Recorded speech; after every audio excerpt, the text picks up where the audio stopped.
recording with Dr. Mark Sherwood on Tuesday. I have my window open because it's warm in here. And of course, as soon as we start the show, a horn starts honking. Whatever. Tuesday, April 18th, 2023 at 5:06 p.m. Eastern time. Guys, if you want to support the show, click on the little red button. That's local. So you can support the podcast, or you can go in the description, buy the merch. Those are all my graphic designs. You can support the podcast. But enough of that. Dr. Sherwood's been on here once before. And because you are a very patient man, you put up with my rescheduling last week. But now we've got it going. Dr. Sherwood, please introduce yourself, sir. Hey, Tommy, thanks for having me. Dr. Mark Sherwood, naturopathic doctor. Guess old school intro. I was a former police officer for 24 years, SWAT team for 10. Been a professional baseball player, bodybuilding champion, traveled around the world with the world famous power team years ago. We've written 3 number 1 bestsellers now, and I'm a naturopathic doctor. We've produced 5 full-length movies, and more to come. And Tommy, we're just here to try to help people. That's our biggest goal and mission in life. All right. Well, just going off the top of my head, for someone as accomplished as you, and if I could be so cocky, I'd like to say I see I see myself in that, and hopefully to continue later on into life, continuing to achieve and to accomplish and to push myself. One thing that's been bouncing around my head lately is I've never regretted working hard. I always love achieving difficult things, and I have no aversion to it. But I've been thinking more lately, is there something I'm covering up?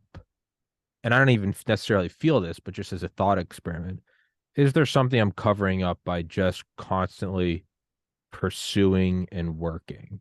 Am I using that as an outlet to, you go to the gym and you can get out some like anger or frustration or whatever. That's a great outlet. But I often wonder if, am I using life itself as an outlet to cover things up? And I want to ask you that because you're obviously older than me and you have more wisdom with that. Is there is there any emptiness there, or does it just get richer and richer? No, I think if we're very honest and transparent, Tommy, there's pain. The greatest teacher in life is pain. I was telling you before we went live about one instance of pain in my life where my mother committed suicide back in 2002. The irony of that, and as I was traveling around the world talking to students and any crowd that would listen, in part and including an anti-suicide message. So, I mean, you just like, wow. And then, I've been through a lot of troubles and traumas in my life, seeing people die in front of me, seeing people take their life in front of me. You never get those thoughts and images out of their head. And I've been wounded, beat down, told I couldn't.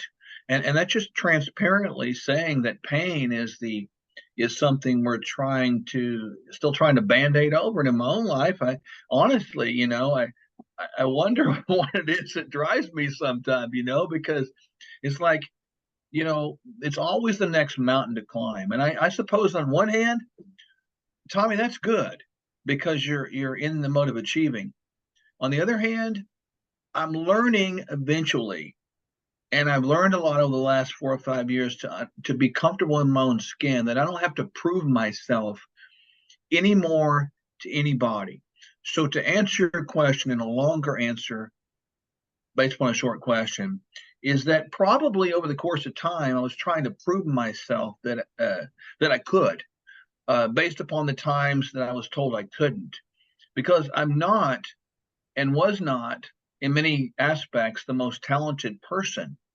But I committed to say nobody's going to outwork me, man. No one's going to outwork me. And that's a good thing, but it can also become a toxic thing. So I'm learning in my last half of life to sort of understand more often that I can enjoy the parts of life, because it's not about making money. Money is nothing more than a tool, a bartering system concept that we have, and it really means very little. And it should mean very little, because the quality of life that we have and the personalities we have and the conversations we have, the time I can be on Tommy's podcast.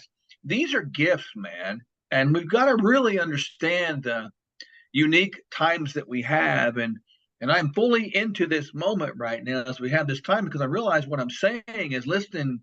There are people listening to this around the world, and because of that, the words that I just said, I want them to mean something, and that's kind of where my life has shifted, if you will.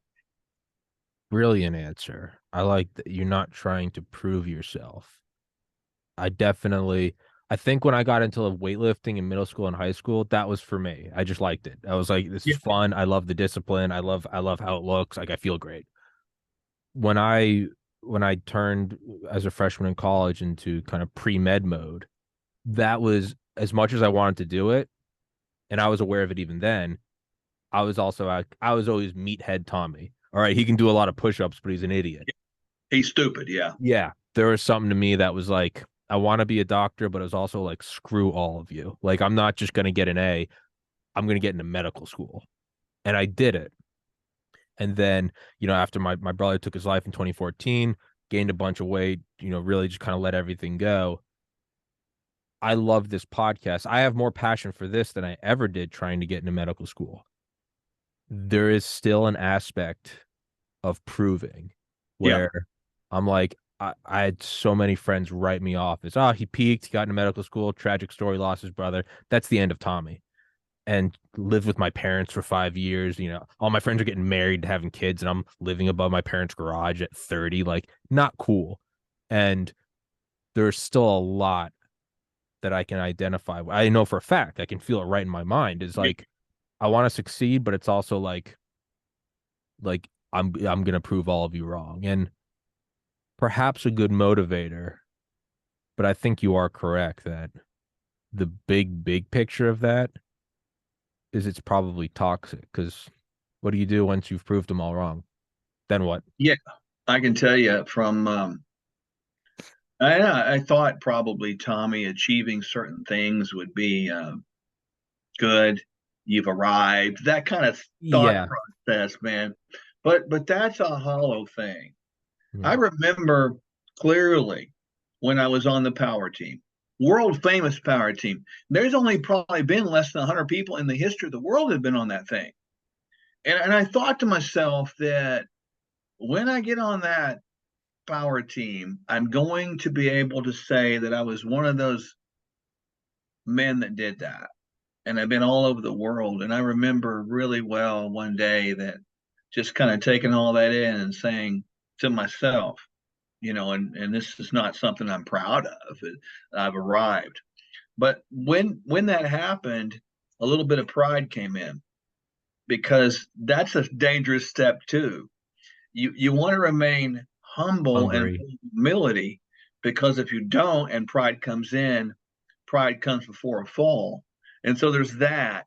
I think that driving yourself though to prove them quote unquote wrong is, at least in my world, and it probably resonates with you quite honestly, in it, all of us, there's a doubt. That voice inside that I don't know, maybe they're right, maybe they're not. But in reality, it's we doubt ourselves.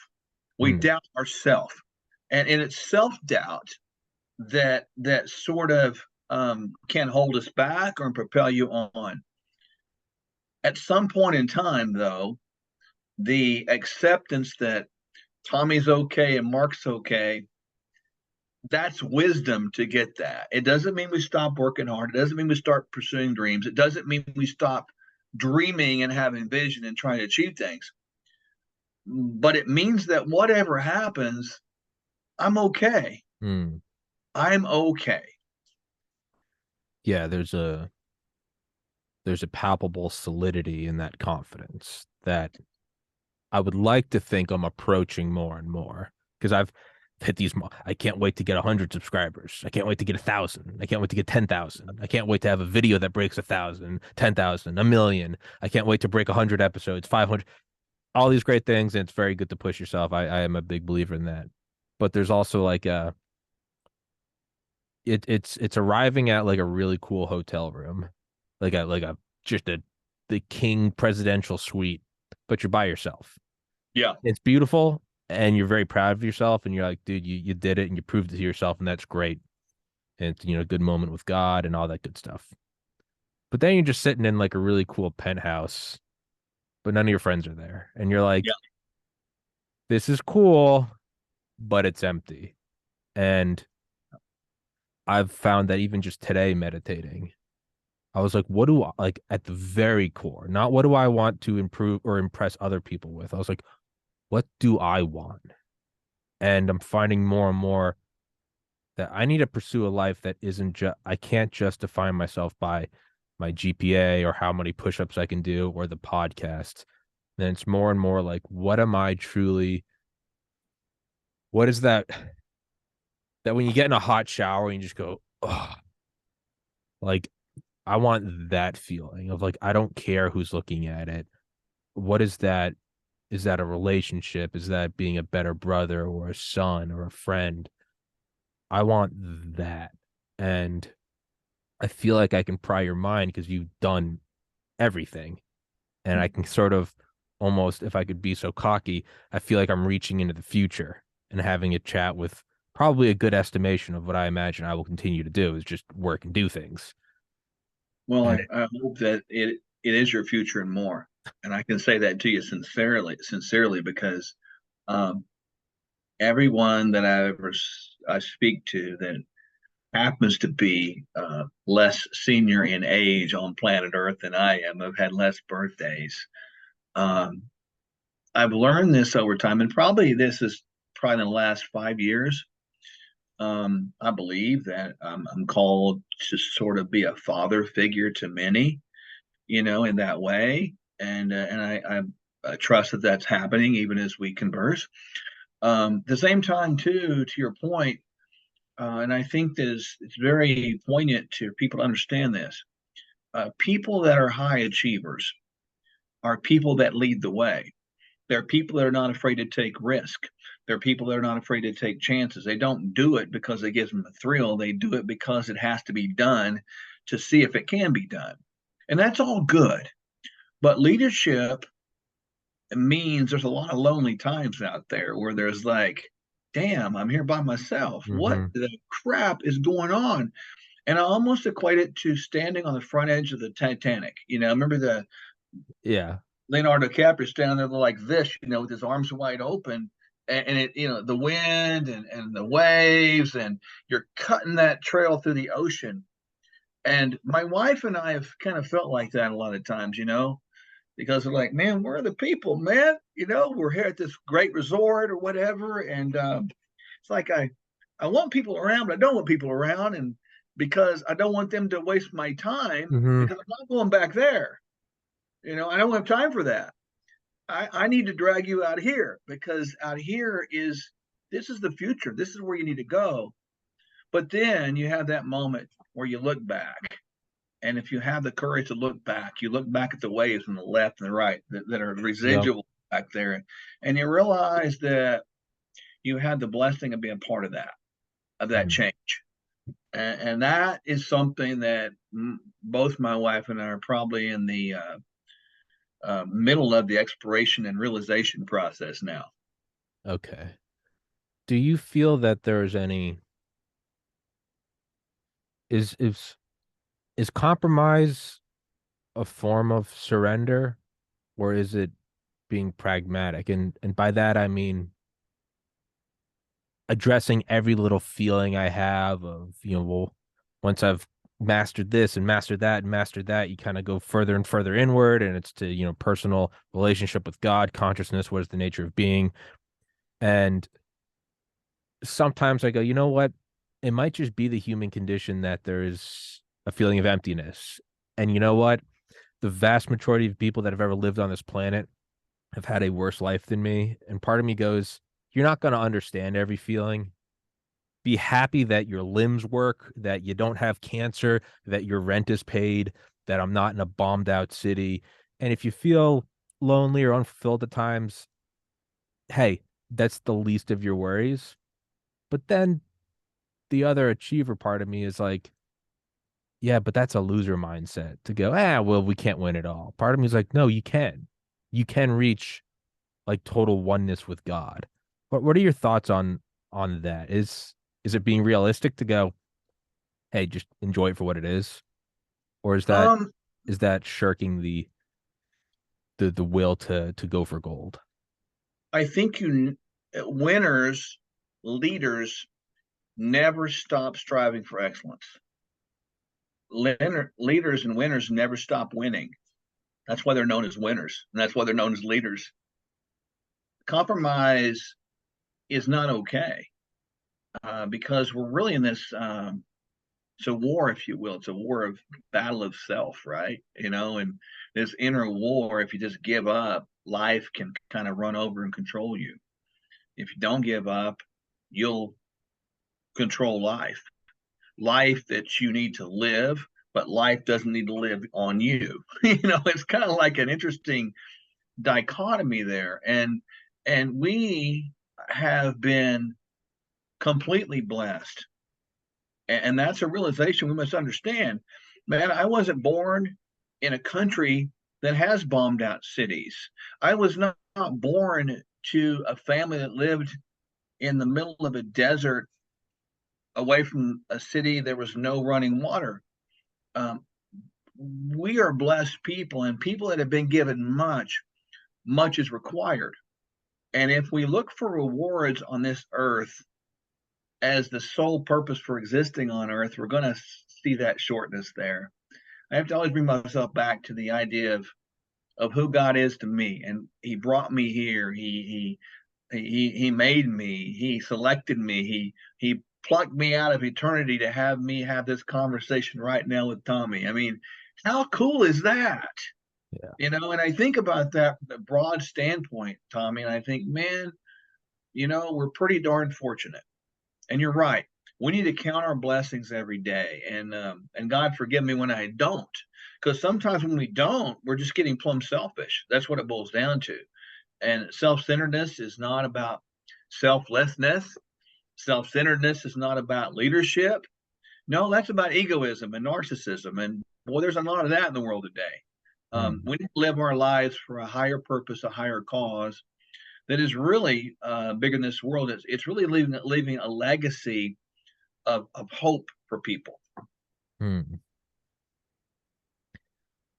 Is that part of the, I think it's the right word, the ineffable, the unknowable? Is that part of it in that there is some humility in there? In you can check all the boxes, you can be in the best shape you can, the best mental health you can do charity work to help others and learn, and all of just the ideas of being like the ideal human and really just almost being like a like a Greek statue, just like you did it all.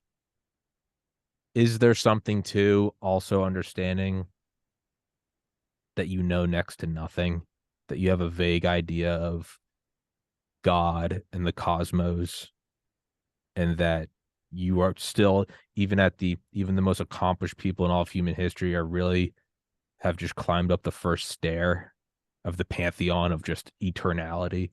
Does that make any sense? There is something about that Yeah, mystery of it goes forever. the minute we think we have it figured out, we don't have it figured out. We show our ultimate weakness. The minute we realize that we don't have it figured out and never will, we need to keep asking that proverbial, awesome, amazing question: why? Yeah. Why is that? That's the beginning of courage.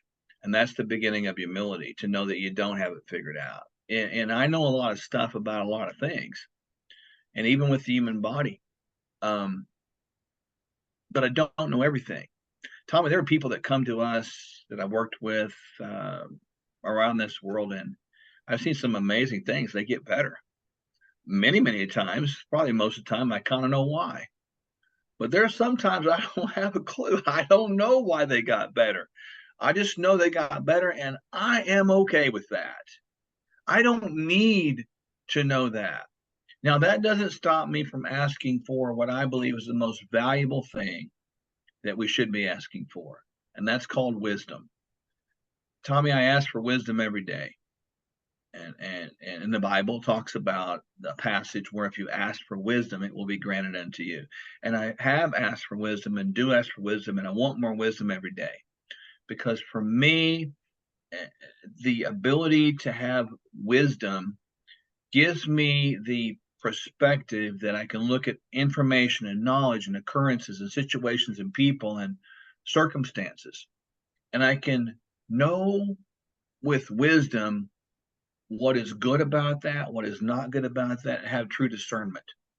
And that helps me navigate the unknown, knowing full well there's unknown. And there will always be unknown. Yes. There. Okay. Yeah, I always think what's the JFK quote? Don't pray for easier lives, pray to be stronger men. I've always tried to like walk that out in my mind. I'm like, well, praying to be a stronger man is in a sense still asking for an easier life. You're going, I'm not asking for the dumbbells to be lighter. I'm asking for bigger biceps. And it's like in Right. through the transitive property, you're still asking for it to be lighter. So then I go, well, give me the drive to become stronger. Well, that's another cop out. So why don't you have the drive? That's you're taking out a loan to pay off a loan to pay off a loan to pay off a loan. And so the most I've got to the center of, and I think you said it through wisdom, I always ask God for awareness. I say at Mm, the very least, let me know what I need. I'll do the work. I'll get up. I'll walk today. I walked through the rain to go to the gym and just sucks. And it's you don't pray for the push-ups to be easier. You don't you accept it all. But it's we can so easily fool ourselves and go, no, no, I don't want it to be easier. I want to be stronger. Well, why aren't you stronger? Well, I don't have the drive. Well, pray for the drive. Well, why don't you have the drive? Because I have to eventually you hit the bottom where you go, you just have to transform suckiness into do it. And you go, I wake up, yeah. I'm tired. There is no secret. There's no quote. There's no song that you just go, just start walking to the gym. And at that, the core of that is simply awareness to know what you have to do. Is that kind of the same as asking for wisdom? It is. Wisdom is really by definition the correct use of knowledge and the Mm, correct application of same. The opposite of wisdom, Tommy, is foolishness, which is mm, the incorrect use of knowledge and the incorrect application of same. So, what you're talking about is being aware of knowledge and being able to apply it correctly. That's exactly the same thing, right? mm. It's good. That is wisdom, and nothing that creates strength in a person is easy. It doesn't work like that. No. Our spiritual, emotional, physical manifestations of strength come from working through pain and they work from difficult situations. The greatest life experience one can have is really the development of physical muscles through weight training. It's Yes. really interesting, the application is there, with the idea of progressive resistance training. We go in there and the whole idea is to create damage and pain. Yeah. So, people got to get that in their thick skull. When you do a biceps curl, you're trying to put enough load on that tendon as your muscle shortens and pulls that lower arm up towards your shoulder. And in the process, you're forcing the body to bring mineralization or osteoblastic activity in your bone to make the bone thicker so it doesn't break. At the same time, by the way, the little muscles that you're using to shorten, they're like, oh my God, what is this? And they Yeah. start getting the microscopic tears. Yeah. Sorry. And then Whoa. that's it. You feel sore. That's because inflammation is dealing with an immune activation that's dealing with the resolve of this structural damage. So you have a tear down and then you have a build back up again. But the unique thing about the body is it has a compensatory effect, meaning it will build up again and compensate so that if you face that load again, it won't tear down as bad. Well, that's got a dual edged sword to it, doesn't it? Because if you do the same things over and over again, you're going to get the same results, whether good or Mm, bad, but you're not going to get progressive results. And that's a bad thing. So you have to continue to face and force and progress with more challenge. And as you do that, you got to face more pain. Because if you don't face pain and you don't have some pain, there's no growth. And it's not about simply the old slogan, no pain, no gain. But it is to a point. you have to subject yourself to this greater resistance so that you can get a little bit of pain. Maybe you won't feel it, but maybe your body will. And then you have some gain out of it. And that's the same thing as spiritual and emotional muscles too. They have to go through this development process through pain. I've said that so many times. I started lifting weights in I think 2002 or three. I was 13. Uh, to this day, I don't think there is a better teacher than weightlifting. Everything it's the all-encompassing Yeah. masterclass. I mean, in terms of, the wisdom of consistency, of you can lose it if you don't continue to work on it. If the harder you push, the better it gets, and learning to love it and learning to know that there is no day off. This is just what you do now. It's not, well, I Yeah. got to do this for a couple years. No, this is just what you do until you die. And everything about it, and it makes the rest of the day easier. I would always say, Yeah. when my friends ask me like, "How are you studying for the MCAT 12 hours a day?" I would make the workout so horrible that I'd finish it and be like, "I cannot wait to just learn OChem because it's not whatever I'm doing in the gym." Yeah. It is the best teacher in that, and I always bring this up, is like that is the point of the gym. You once it stops hurting, and it's get no pain, no gain. Sure, you can do things wrong. You can just be hurting yourself. But Yes. it's also it's not rocket science, man. Like if it's not hurting, you're probably not getting anything. You may maintain, and that's okay. That's better than slipping. But man, if you're trying to cut weight, man, like, and you got to eat spinach and eggs, and yeah, if you're not feeling some hunger, you're probably not. Well, I don't want to feel hungry. Well, that's your body burning off the fat. Like there is pain in there, and that sucks once you realize there's no pain, no gain. But then it actually becomes reproducible. You start to have the enlightenment where you go, it's painful. I'm doing it. I'm doing the thing. I'm okay. I can do 50 push-ups, do 55, and you start to feel that lactic acid burn, and you go, I'm doing it. Instead of going, oh my God, what is this pain? You don't go to the gym and you're not confused by pain. When you start to feel it, you go, there we go. We're breaking the record. We're breaking our personal record. You're okay, That's you're doing it. That is the point, and I think it's applicable to everything. Like even the podcast. If I start to feel cozy, I'm like, what am I doing? Could I do yeah. a better interview? I think I could have on well, I feel comfortable with this topic, push it a little further. Well, I don't know about audio visual. Okay, well then let's start learning audio visual bit rate, kilobytes, and CPU. And okay, it hurts. I'm like, I'm pushing it. I'm building it. I I guess. remember Yeah. years ago where I started tracking my workouts. Mm-hmm. I would write those things down in a notebook and just carry a little pen in the notebook around and flop it on the floor. And if I had a day where I achieved a better than the last time I did that particular workout, I'd put a little plus by it. And if I didn't, I'd put a minus there. And it was a reminder that the next time I saw that workout, I didn't want to go minus. I had to go plus. And if I Mm, had a bunch of minuses in a row for several days, I realized I wasn't doing something right. mm, So it's something that I've probably done now for 20 years. It's crazy. I keep going through the notebooks and I keep some of them, and then I get tired of them and I trash them because all yeah. it does is mean something to me. It doesn't mean anything to anybody else. Yeah. But you mentioned like going to the gym and maintaining a level of fitness. I've been pretty much at that every day for 40 years. I probably only missed a handful of days that might have been traveling or something, but honestly, it's part of who you are.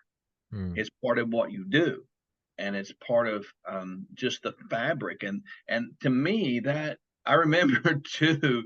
Like when I was younger, I used to when I started training with weights, I was in my late teens probably. And I remember thinking when I get to 185, man, I've got there.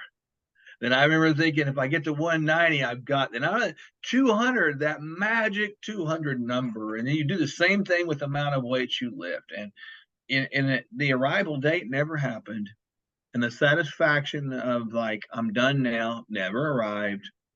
And I'm glad it didn't, because as you said earlier, that would have been sheer compromise of my life. mm. And I just, I'm not going to stop. There's no reason to stop. There's every reason to continue. Hmm. There is that. I think I had the realization probably in college, so I don't know, early 20s, that there was no like placid middle ground. No. And I think I'd always been searching for it, like a place where I can just maintain the muscle, I can maintain the happiness, I can, and I wish there was. I wish there was a just a peaceful kind of perfectly still lake. And maybe there is. Maybe that's enlightenment and I'm not there yet. But I finally just came to terms and accepted. I wasn't happy about it, but I just accepted it for what it was, that I'm either slipping, I'm spending more money than I should, I'm eating more fast food than I should, I'm sleeping in more than I should, or I'm suffering and growing, and that Right. there is no middle of the seesaw. And eventually I just go, it is what it is. I got to accept the pain and move that way. Yeah. And there's a piece in that of where, yeah, a couple of years pass and maybe moved a little more on from the pain of losing a brother. And then I lose an uncle. And you're like, okay, well, I'm almost over this one, right? And then your girlfriend dumps you. And a couple of Mhm. years later, you're almost there. And then your dog dies. And then it's the horizon after horizon. And then you go, oh, the earth is a globe. I'm not reaching the horizon. Mm-mm. It's about just going forward every day. And it's it kind of, yeah, if it's not painful, then like you're probably not doing it correctly.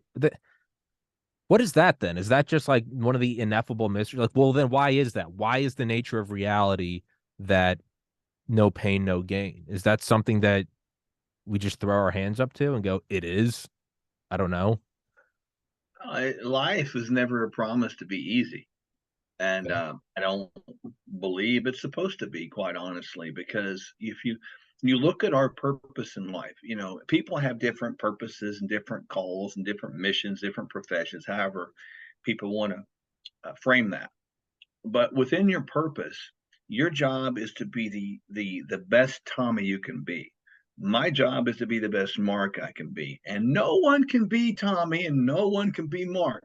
So that means there's a specific, unique mission for you, and to fulfill that mission, you have to go out there and work at it because it's a continual, fluid process of fighting through the battles of life that are going to try to knock Tommy and knock Mark off course.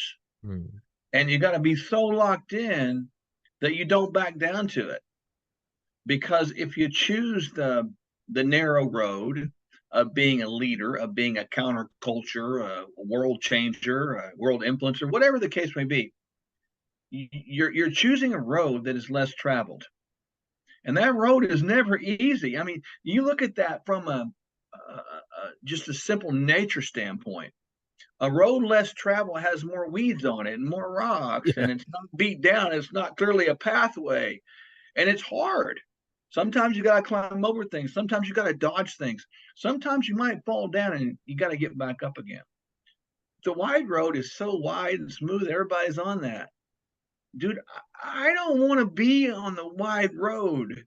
I'm not afraid to go the narrow road. And I'm hoping that people find their own narrow roads because within that narrow road is achievement, satisfaction. Oh, there's pain, but there's no regrets, man. You Hmm. don't want to live a life that's a woulda, shoulda, coulda. And I've watched people in my life, Tommy, and I've been on this planet almost 60 years now, dude. It's crazy to think about. I look at that and I go, wow, you're an old man. I don't feel like that. But it's like, I don't want to live my life with the regrets when I leave Earth of saying, man, I should have done that, or I should have went for that, or I could have done that if I had the courage and the guts to do it. I don't want to have those regrets. And I've watched people have them one too many times. And if I can encourage people with that thing right there, it's don't stop dreaming and don't stop achieving. Because if you do, you will have regret. And I don't want people to have that. Hmm. I was just thinking as you were talking. Yeah, I'm just thinking about like driving. If you've ever driven 12 hours on the highway, you can kind of just like lapse in and out of consciousness. Yeah, if you've You ever can. driven, yeah, if you've ever driven from like Boston to Baltimore or something, you can glance at the dashboard and you're like, what have I been doing for an hour? And you listen to a Yeah. podcast or a song, you're like, when did I get out of like when did I go through Brooklyn? You're like, I'm in like a farm now. You just Yeah. it's almost kind of freaky. You're like, did I where am I? Right. And so I was thinking then like when I like drive up to like where some of my family is in New Hampshire, and you get into like the mountain roads and stuff. I mean, you gotta kind of you stop with the one hand, you do the two hand, you start doing the 10 and 2, you start going, you're hugging the up and down. You're looking over, you're like remembering driving. You're like, oh, I gotta make sure there's not like a logging truck coming. But I was just thinking of that while you were talking, and what does that do? Is it forces you awake. It forces Yeah. you, and then I was just thinking, well, what do I ask for every day? I ask for awareness. That's what pain is. Is it you go to a gym and do a workout you've done a million times and don't increase the weights? It's kind of like driving on the highway. You can get lost in your you can get on a phone call and you're talking to someone, you're just doing bench press. You ever get to a point where you're adding more plates? You're like, you gotta hang up the phone. You're like, dude, hold on. I gotta, you're not, what am I doing tomorrow? Well, I'm gonna interview Dr. Sherwood later, and then tomorrow. No, you're on that 15th pull up and you're like, let's go. And it sharpens Yeah. you into this moment. That's what asking for awareness is pain. It is.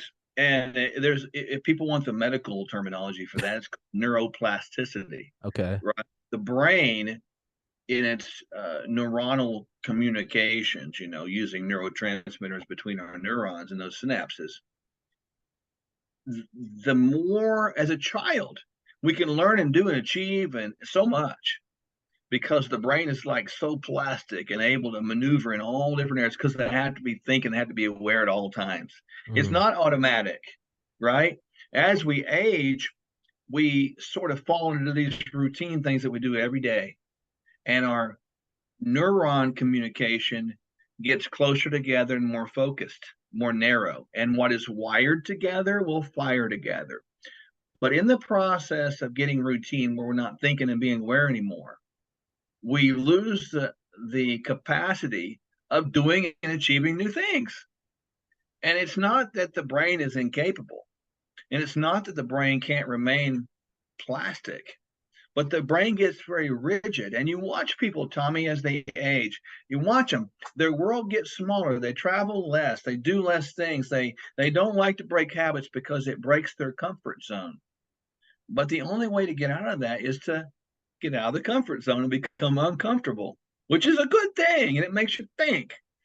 Great example with driving. If you've driven a road that you've drove 100 times, you might not remember driving that road. But if you drove a road that you've never driven before, I guarantee you're going to be paying attention. So this alertness allows us to grow. And like I try to learn something new on a daily basis.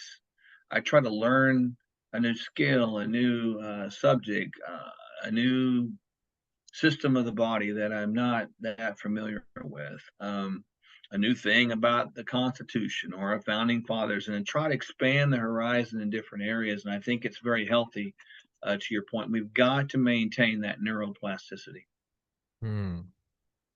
Yeah, that awareness of, yeah, right. Because when you're brand new to the world, you don't have any frame of reference. No, Like you're literally first you got to learn how to walk, and then you're like, "What is that?" And your parents are like, "It's a tree." You're like, "What's a tree?"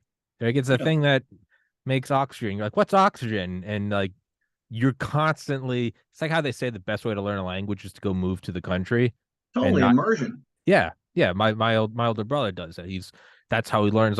He's like he'll go just stay in a country, and it's to me that's terrifying, but I get it. And even now, like I got another monitor to put behind this camera because I've been doing a bunch of episodes where I'm looking at the guest here and the camera's over here and constantly approving. I'm like, I need to look at the guest.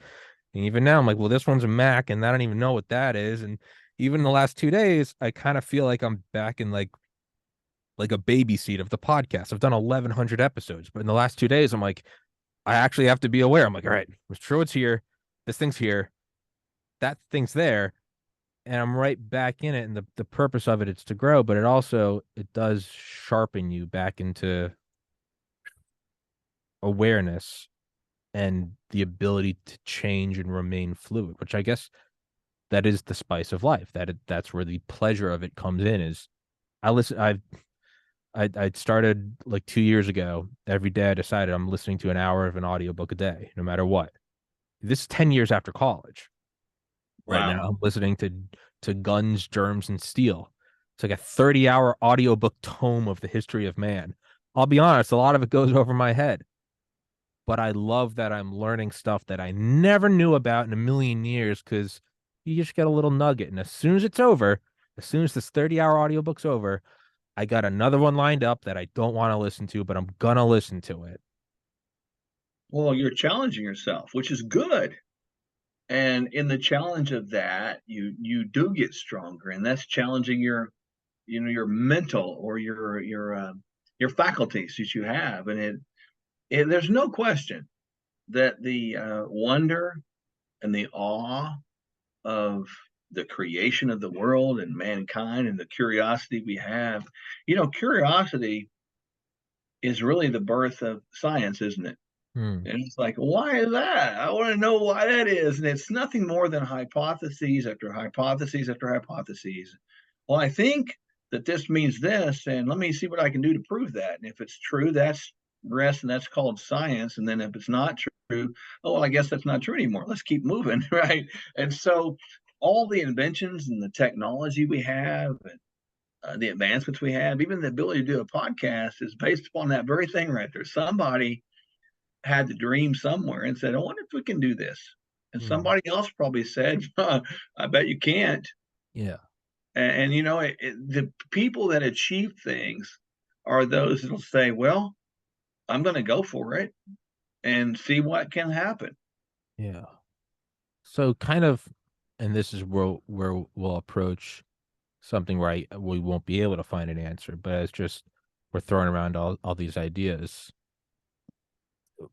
So we're talking about all these things of like how to navigate space and time and pain and pleasure and wisdom and all that good stuff. But every once in a while, I'll just slow down during meditation and I'll just ask like what is it? Like what is so you're playing a video game, like you're learning the plot. That's how you take down the bad guy. Here's the combination. Here's the cheat code. But eventually, you've played the game enough. Sometimes you just start looking around in the game. You're like, this is cool. But you know what it is? You go, it's on a screen and it's on a computer that's plugged in. Do you ever just stop and, regardless of the lesson and the wisdom and what is God and what, make the world a better place and atoms and physics, do you ever just slow down and go, well, what is it? Just the thing that is. What is that? There isn't nothing. That's at Right. the very core. You go, I am. Do you ever just and there? I don't know even know if there's it's more of a playfulness. But do you ever just what is it? What is the thing itself? What is the medium? What is the why is it? Yeah. There's a lot of days I do that. I don't necessarily, talk about it a lot, but in all transparency, of course, there's days where I go, oh, what the heck What's is going this? on? Yeah, and I sometimes go, even what I think I know is not even true. So I'll ask myself, I'll question myself like sometimes. And I was talking to my wife just a few days ago, and I don't remember what we were talking about, but it was in that mode probably for some reason. I don't really remember, but I remember looking at her and said, I sometimes wonder what I'm doing. It's like she's like, "What are you talking about? You do this?" Well, I just sometimes wonder if that's even right. And she goes, "Oh, geez, just shut up, and keep Yeah. going. And she's right, but it is normal to question the very essence of existence from time to time, I think. Yeah. No, you can't get too hung up on it. And I think No. so because like I mean, get really deep into meditation or you go out into the woods and take like a psilocybin dose, and you can get into some curious what is the and there is some calmness in there where you go, what? It's playful. Yeah. It's you smile. You go, what is this? But I always kind of come back down. And that's where I sort of lean on the routine. Sometimes I'm like, yeah, I don't know what it is.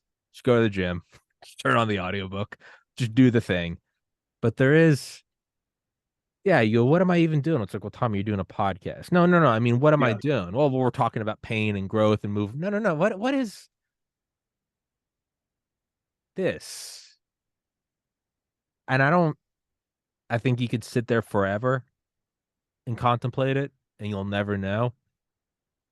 And it is, like you said, you don't really talk about it because it's hard to talk about. It's hard to wrap words around. But it's the slipperiness of just, I don't know. Well, I guess if it wasn't, I wouldn't be here questioning it. But it is. So I Yeah. it's a weird fortune cookie. There's no bottom to it. I don't know. I guess I just kind of wanted to float that at you. Is just, am I the only one? I just want to know that I'm not alone going, what the hell is this? No, I think it's normal to question the very existence of who we are, Tommy. I know that people don't like to necessarily talk about it because it brings to this area of discomfort, Hmm. because they get stuck in this like, well, I believe this and I believe that, but I think there's growth in that, in just the awareness that we don't have it figured out, that we can ask questions of self and what we think we know. I think that takes great courage to talk about. I think it takes great courage to explore. And I think in the question of why, all of that, there's a beautiful development that can happen in all of us in our character. Hmm. Because to as we talked earlier, to really realize that you're just there's so much you don't know, and it makes you kind of not that big sometimes, small on the earth, small in the idea of eternity. What is that? You know, Yeah. if eternity, that freaks me out because eternity always has been, always will be, and always was. And eternity swallows up the concept of time. And if that's true, then you and I right now are sitting in eternity having the conversations going, dude, remember those days? But it's like it's It's all run together. it's all here. It's now. And it's like that's freaky to think about, but it shows you of the enormity and the immense awesomeness that is the unknown, right? And I, Hmm. I think that's kind of cool to think about in a way because it makes you want to pursue um, understanding truth more and seeking it out more. And when you seek out truth, you're going to find it, and you got to keep seeking. It just doesn't come because truth is so immense that we can't grasp it all. It allows you to be a child again and Totally. go, I can't believe Santa's coming tonight. I don't know Yeah. how he does it, but I can't believe Santa's coming tonight. When I was a kid, there was a time in my life, and this is a really interesting story. Um, I was in elementary school, and I don't remember what grade I was in, probably sixth grade, maybe. I don't know. That point, it wasn't middle school, it was elementary school. We had elementary school, junior high, and high school. Okay. But I remember the teacher asked, "Hey, what do you want to be when you grow up?" And you have something you want to be, and of course our little hands went up, and you didn't think that the teacher was going to call on you.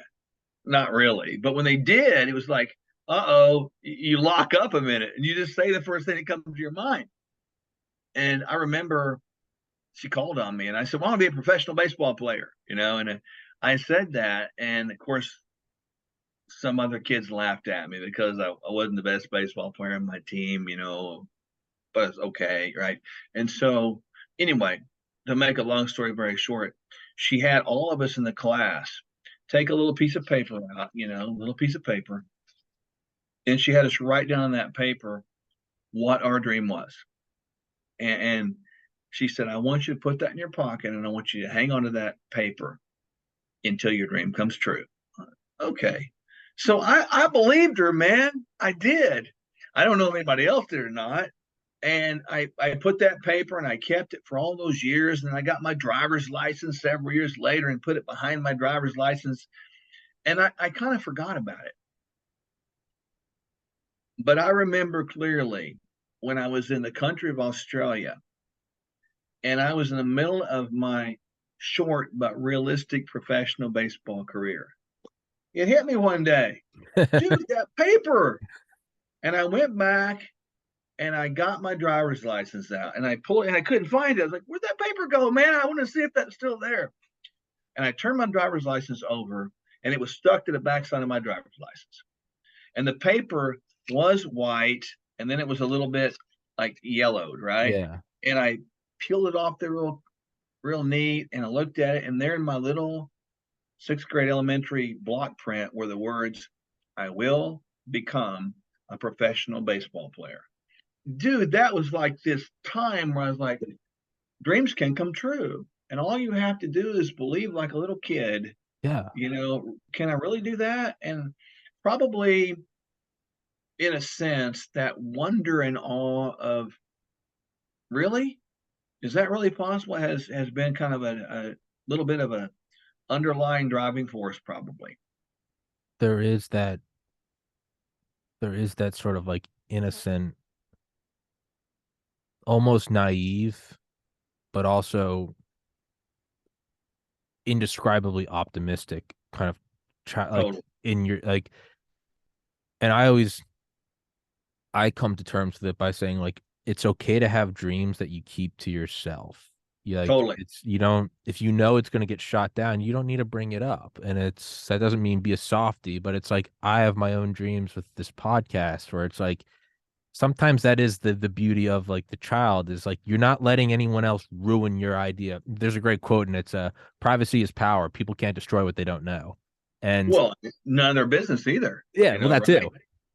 And I find even with this podcast, yet sometimes the older I started this when I was 29, the older rational mind comes in and it's like, well, you need to find a way to make money and the podcast industry is saturated, blah, blah, blah. And then you kind of let that go and go, yeah, yeah, yeah, sure, sure.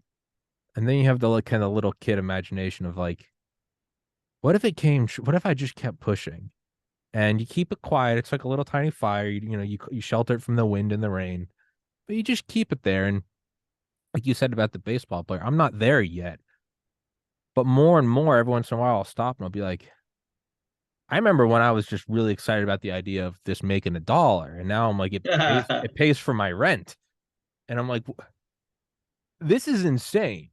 Yeah. And I have bigger and bigger goals on the horizon, but there is that kind of little playful innocence in you where it's like, dude, it's okay to just keep dreaming. Like no one could tell me with a straight face that Elon Musk doesn't have that like dreamy childhood. You don't just build rockets and like be a serious businessman. Like, come on, come on. Yeah, and every one of us, even the Bible talks about, oh, to become more like a child. Yes. Jesus said, and so there's a reason for that because children or the naivety is kind of a beautiful thing. Hmm. They believe in make believe. They believe in dreaming, and they can make it a reality, and they have such joy about them. They can believe they're anything and they can achieve that. It may not be reality to anybody else, but it is to them. As we adults grasp that truth, we can actually bring change to our life in a very positive, constructive way. Because to become limited, to become too adult, too mature, too like uppity for that kind of dreaming, we become stiff and rigid, and our brains get locked in, and I don't think there's as much joy potentially in life like that. And I think you mentioned Elon Musk. That guy, he probably has the the wonder of a child. Why can't we achieve Yeah. that? But I submit to you and everybody that's listening right now that the recipe for greatness and to achieve great dreams and great things on earth for the betterment of mankind, for the betterment of your fellow man, is rooted in the very things you talked about, the ability to just believe. And Mhm. I can't tell you how many people I've had in my life. You say you can't do that. Frankly, I don't anymore necessarily share with many people what we got planned because I figured I don't need their discouragement because that just gets in my way. Mhm. And then that's also kind of full circle. That comes back to the confidence where, yeah, I don't share with a lot of things I do talk about on this podcast, but I don't nearly, that's the tip of the iceberg. All of that stuff, I'm like, that's for me because I don't need anybody to crap on it. And I Nope. also don't need anybody to pat me on the back and go, that's a good dream. That is confidence is, yeah, that, like you said, you ask someone that's 32 like me, you're like, what do you want? I want my podcast to be the biggest in the world. And you kind of say it sheepishly. You ask it to a kid, like you said, I want to be a professional baseball player.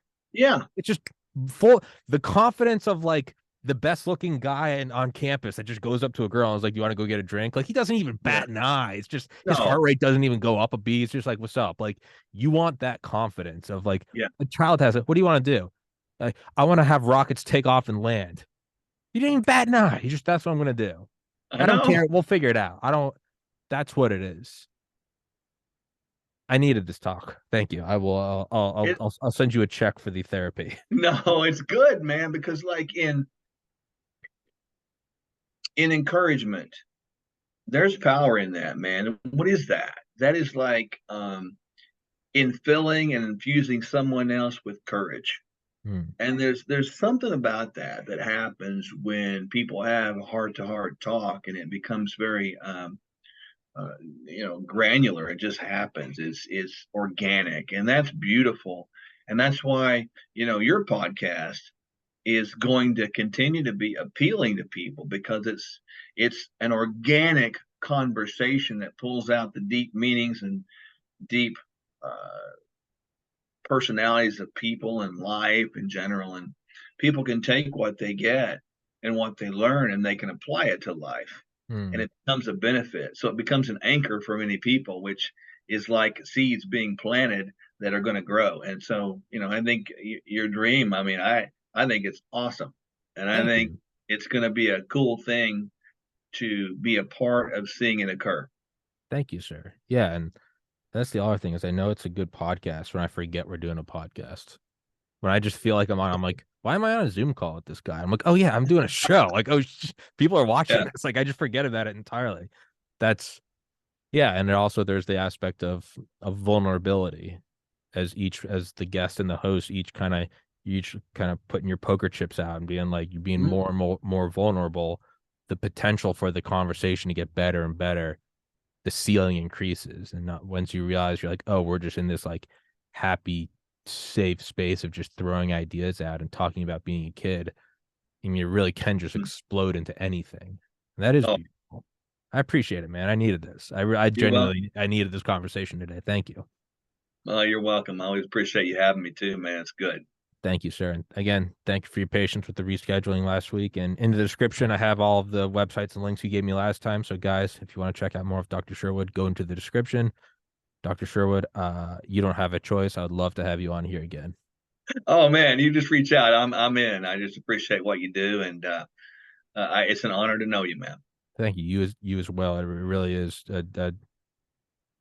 I love you, man. I genuinely mean that from the bottom of my heart. I love you. I think you're a beautiful soul. Thank you, sir. You're welcome. I love you too, man. Just grateful to be here. Thank you, sir. Guys, thank you so much for watching. Dr. Sherwood, until next time.